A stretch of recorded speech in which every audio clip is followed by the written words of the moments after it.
नागपुर शहर में रहने वाली अंजना और नकुल एक प्राइवेट कंपनी में नौकरी करते थे, जहां दोनों को प्यार हुआ और सबकी रजामंदी से दोनों ने शादी कर ली। सुमित्रा अपनी इकलौती बहू के आने से बहुत खुश थी। अब मेरी इकलौती बहू घर में आ गई, अब मेरी सारी चिंता खत्म हो गई। अभी तो हम दोनों की शादी हुई है माँ जी, लेकिन मेरी ननद प्रिया की शादी करना तो अभी बाकी है। इसकी भी हो जाएगी जब होनी होगी, मुझे इसकी परवाह नहीं। ये कौन सा कुछ लेकर आएगी, ये तो उल्टा हमारे यहाँ से ही सब लेकर जाएगी। और तू जा, यहाँ क्या खड़ी है, जा जाकर कपड़े धो। अच्छा, अच्छा। अरे लगता है प्रिया तुम्हें सर्दी लग गई है। अरे बहू, सर्दी तो तुम्हें भी लग गई है। रुक, मैं अभी तेरे लिए काढ़ा बनाकर लाती हूँ। माँ जी, प्रिया के लिए भी। अरे इसे कोई सर्दी नहीं लगी है, ये तो बस काम से बचने का बहाना ढूंढ रही है। जा जल्दी, और कपड़े रखे उन्हें धो करा। कुछ देर बाद सुमित्रा काढ़ा बनाकर लाती है और सिर्फ अपनी बहू को ही काढ़ा बनाकर देती है। ये माँ जी ननद जी से इतना भेदभाव क्यों करती हैं? अब हो सकता है शादी की भागदौड़ में माँ जी ज्यादा थक गई हूँ, इसलिए उनसे इस तरह बात कर रही हूँ। अपनी सास के जाने के बाद अंजना वो काढ़ा लेकर अपनी ननद के कमरे में जाती है, जहाँ कपड़े धोने की वजह से प्रिया की सर्दी बढ़ जाती है और वो लगातार चीखें मार रही होती है। अब बस भी करो प्रिया, कितनी चीखें मारोगी? ये लो काढ़ा पी लो। लेकिन भाभी, ये तो आपका काढ़ा, आप ही पी लीजिए। अब तुम बच्चों की तरह जिद कर रही हो और आप तो माँ की तरह जिद कर रही हो। हाँ तो भाभी भी तो माँ समानी होती है ना। चलो अब मुंह खोलो और जल्दी से पी लो। अच्छा अब तुम आराम कर लो, मैं जाती हूँ, तुम्हारे भैया इंतजार कर रहे होंगे। अपनी भाभी का प्यार पाकर प्रिया बहुत खुश होती है। फिर अगले दिन अंजना सुबह जल्दी उठकर नहा धोकर पूजा पाठ करती है। उसके बाद सबके लिए खाना बनाती है। खाने की खुशबू से सुमित्रा रसोई में खिंची चली आती है। अरे वाह, रसोई से तो बड़ी ही अच्छी खुशबू आ रही है। आखिर मेरी बहू क्या बना रही है? माँ जी मटर पनीर की सब्जी, पूरी और मीठे में हलवा बनाया है, साथ में दही भल्ले भी हैं। आप सब टेबल पर बैठ जाइए, मैं परोस देती हूँ। हाँ हाँ बहू, मेरे मुंह में पानी आ रहा है, तू जल्दी ले आ बस। अंजना सबको खाना परोसती है। सबको उसके हाथ का खाना बहुत पसंद आता है। प्रिया को तो सबसे ज्यादा। वो अंजना से और खाना मांगती है। भाभी खाना बहुत ही स्वाद बना है, थोड़ा और ले आइए ना। हाँ हाँ अभी लाई मेरी प्यारी ननद। बस कर अब, और कितना ठूसेगी? मैं और नकुल भी तो खाएंगे और तेरी भाभी भी तो है। और क्या, मुझे भी अभी और चाहिए। इस भुक्कड़ का तो पेट ही नहीं भरता। कोई बात नहीं जी, खाना अभी काफी है, इसे खाने दीजिए। ठीक है, थोड़ा सा लाकर दे दो, लेकिन उसके बाद सारे बर्तन धो देना, समझी? लेकिन माँ जी दीदी को ये सब करने की क्या जरूरत है? अब तो मैं आ गई हूँ ना, मैं ये सब कर लूंगी। अरे नहीं बहू, अगर इसे ज्यादा ढील दे देंगे ना तो ये बिगड़ जाएगी। आखिर इसे दूसरे घर भी तो जाना है। कोई बात नहीं भाभी, मैं कर लूंगी। प्रिया खाने के बाद सबके जूठे बर्तन धोने लगती है। ठंडे पानी से बर्तन धोने की वजह से उसकी ठंड और भी बढ़ जाती है और वो कांपने लगती है। वो अपनी माँ से हीटर तापने की बात कहती है तो वो उसे डांटते हुए कहती है, चल जा यहाँ से, कोई हीटर नहीं मिलेगा। चुपचाप से मेरे लिए चाय बना कर ले आ। काम करते करते अपने हाथ गर्म हो जाएंगे, बड़ी आई हीटर सेकने वाली। माँ कम से कम अब तो मुझसे प्यार से बात कर लिया करो। भाभी के सामने भी आप मुझे खरी खोटी सुनाती रहती हो। कब से मैं आपके प्यार के लिए तरस रही हूँ। मैं आपकी हर बात मानती हूँ, फिर भी आप मुझे डांटती रहती हो। तू प्यार पाने लायक नहीं है, समझी? ऐसे ही समय बीतता है। एक रोज प्रिया अपनी माँ से नया सूट दिलवाने की बात कहती है, लेकिन उसकी माँ उसे डांटते हुए मना कर देती है। फिर अंजना बाजार से उसके लिए सूट लेकर आती है और उसे देते हुए कहती है, ये लो दीदी, आप ये सूट रख लो, मैंने एक बार भी नहीं पहना और मुझे आ भी नहीं रहा, इसलिए आप इसे बना लो। थैंक यू भाभी, आप बहुत ही अच्छी हो। प्रिया जिस प्यार की उम्मीद अपनी माँ से करती थी वो उसे उसकी भाभी ने दिया। उसकी भाभी कभी उसे खाने की चीज देती तो कभी उसके लिए नए कपड़े या सैंडल लाकर दे देती। सुमित्रा इन सबके लिए काफी रोक टोक भी करती, लेकिन अंजना अपनी सास की नहीं सुनती और अपनी ननद का पूरा ख्याल रखती। ऐसे एक रोज जब वो एक शादी में गए थे तो रोहन नाम के एक लड़के की नजर प्रिया पर पड़ती है और वो उसे पसंद करने लगता है। प्रिया को भी वो पसंद आ जाता है। कुछ ही दिनों में दोनों को एक दूसरे से प्यार हो जाता है और एक रोज प्रिया उससे मिलने पार्क में जाती है। रोहन मुझे इस घर से ले जाओ।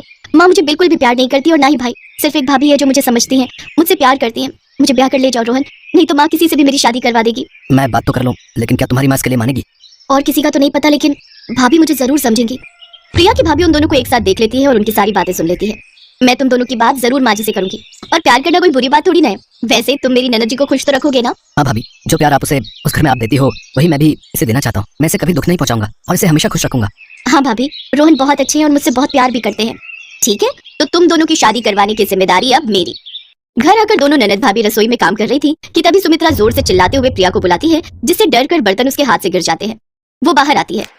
कमबख्त कहीं की, आखिर गुल खिला ही दिया ना तूने, इसीलिए मैं इसे बांध कर रखती थी। बता कमबख्त, तूने आखिर ऐसा क्यों किया? हमारी इज्जत मिट्टी में मिला ही दी ना। आखिर दिखाई दिया ना इसने अपने खून का असर। लेकिन माँ जी हुआ क्या?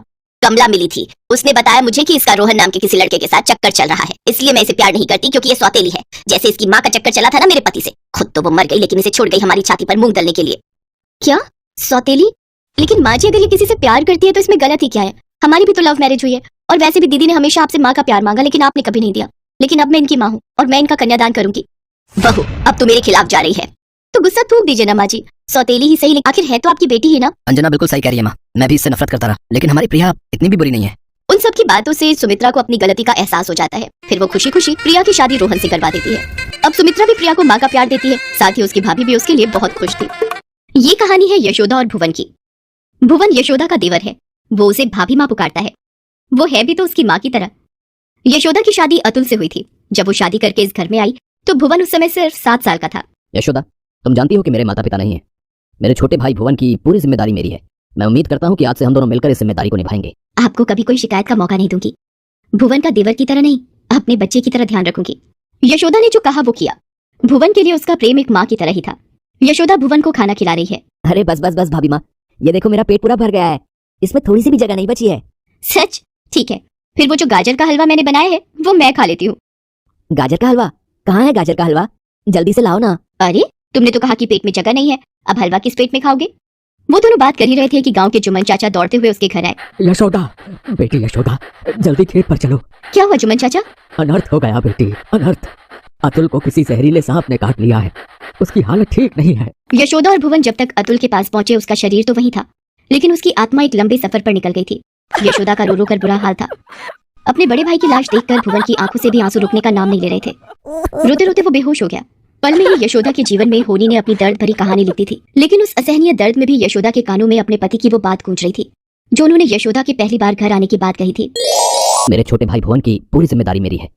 मैं उम्मीद करता हूँ कि आज से हम दोनों मिलकर इस जिम्मेदारी को निभाएंगे। यशोदा ने अपनी भावनाओं पर नियंत्रण किया। उसने न सिर्फ अपने आंसू खुद पोंछे बल्कि अपने पति की जलती चिता के सामने भुवन को गले लगाकर उसे ये भी आश्वस्त किया कि आज से वो सिर्फ उसकी भाभी माँ नहीं, उसकी भैया भी है। यशोदा के जीवन का सबसे बड़ा लक्ष्य था अपने देवर को उसके पांव पर खड़ा करना, उसे हर वो खुशी देना जो उसके भैया देना चाहते थे। एक दिन जब वो हमेशा की तरह खेत पर जाने के लिए निकल रही थी तो उसने देखा कि भुवन भी बैलों के पास खड़ा है। अरे तू यहाँ क्या कर रहा है? आज स्कूल नहीं जाना क्या? नहीं भाभी माँ। अरे क्यों? तेरी तबीयत तो ठीक है ना? भाभी माँ, मुझे बुखार नहीं है, लेकिन अब मैं स्कूल नहीं जाऊंगा। क्यों? किसी ने कुछ कहा क्या?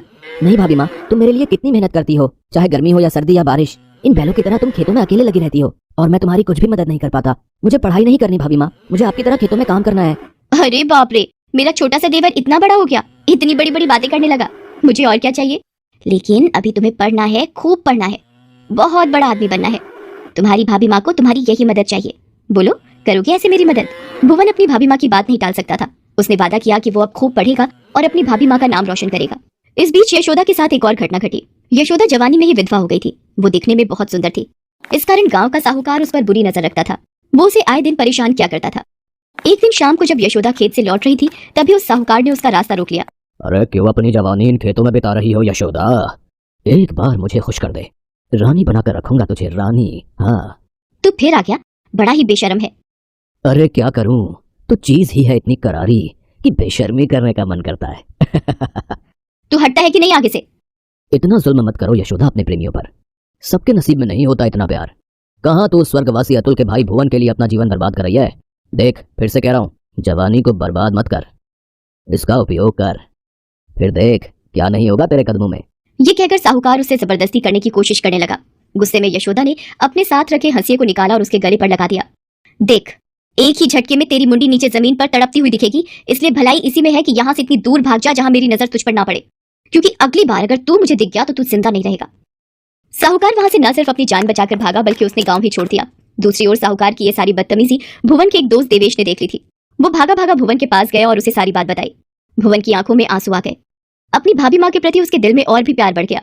समय धीरे धीरे करके बीतने लगा। यशोदा के बालों में अब सफेदी आ गई थी। भुवन की पढ़ाई पूरी हो गई थी, उसे शहर में अच्छी सी नौकरी भी मिल गई थी। फिर यशोदा ने एक अच्छी लड़की देखकर भुवन की शादी कर दी। भुवन अपनी पत्नी प्रेरणा से हमेशा अपनी भाभी माँ की बातें करता और उनकी खूब तारीफ करता। शादी के कुछ दिनों बाद की बात है। भुवन और प्रेरणा बातें कर रहे हैं। भुवन, गांव में तुम्हारी इतनी जमीन है, फिर भी हमें यहाँ शहर में किराए पर रहना होता है, क्यों ना गांव की जमीन बेचकर यहाँ फ्लैट में रह जाए?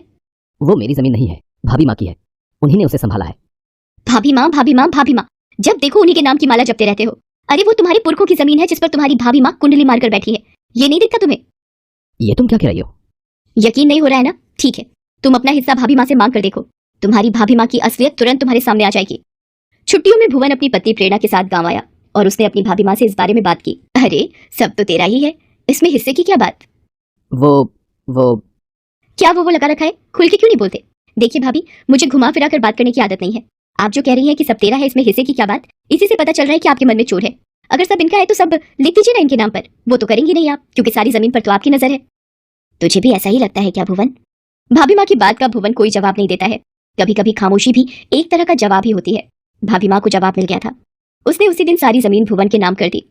उस रात वो उस घर को छोड़कर जाने का सोच ही रही थी कि उसे भुवन के चीखने की आवाज सुनाई थी। वो भागी भागी भुवन के कमरे में गई तो देखा कि एक मजबूत सी कदकाठी का आदमी उसका गला दबा रहा है। यशोदा ने जब ये देखा तो वो गुस्से में भर गई। वो अपने कमरे से तुरंत गंडासा लेकर आई और उससे उस आदमी पर वार किया। उस आदमी ने अपने बचाव में यशोदा को धक्का दिया और उसी गंडासे को उसके पेट में घोंप दिया। खून की धार बह निकली। इस बीच उस आदमी के चेहरे पर यशोदा की नजर गई। ये वही साहूकार था जो बहुत सालों बाद फिर से गांव लौटा था। हालांकि अब उसकी शक्ल काफी बदल गई थी, लेकिन यशोदा ने उसे पहचान लिया। तो कुछ भी कर ले यशोदा, आज मैं इसे नहीं छोड़ूंगा। तूने इसके चक्कर में मेरा प्रेम प्रस्ताव ठुकराया था। मेरा पूरा जीवन भटकते भटकते बीता, लेकिन आज सारा बदला मैं निकाल दूंगा। ये सारा शोर सुनकर प्रेरणा भी वहां आ गई थी। वहां का दृश्य देखकर उसे लकवा सा मार गया था। जब तक भुवन की भाभी माँ जिंदा है, भुवन का कोई बाल भी बांका नहीं कर सकता। वो बेटा है मेरा बेटा, और एक बेटे के लिए माँ किसी भी हद तक जा सकती है। मैंने तुझे पहले भी कहा था ना कि मेरे सामने फिर कभी मत आना, नहीं तो जिंदा नहीं बचेगा तू। लेकिन फिर भी तू आ गया। ये कहकर यशोदा ने साहूकार के हाथों से गंडासा छीनकर उस पर जोरदार हमला कर दिया। तुरंत ही उसकी मौत हो गई। यशोदा के पेट से बहुत खून निकल रहा था। उसकी आंखें बंद हो रही थी। उसने प्रेरणा और भुवन को अपने पास बुलाया और बोला कि उसने सारी की सारी जमीन भुवन के नाम कर दी है। भुवन और प्रेरणा की आंखों में पश्चाताप के आंसू थे और यशोदा की आंखों में खुशी के आंसू। आज उसने अपने पति से किया वादा पूरा कर दिया था। वो अपनी सारी जिम्मेदारी निभाकर अपने पति के पास वापस लौट रही थी।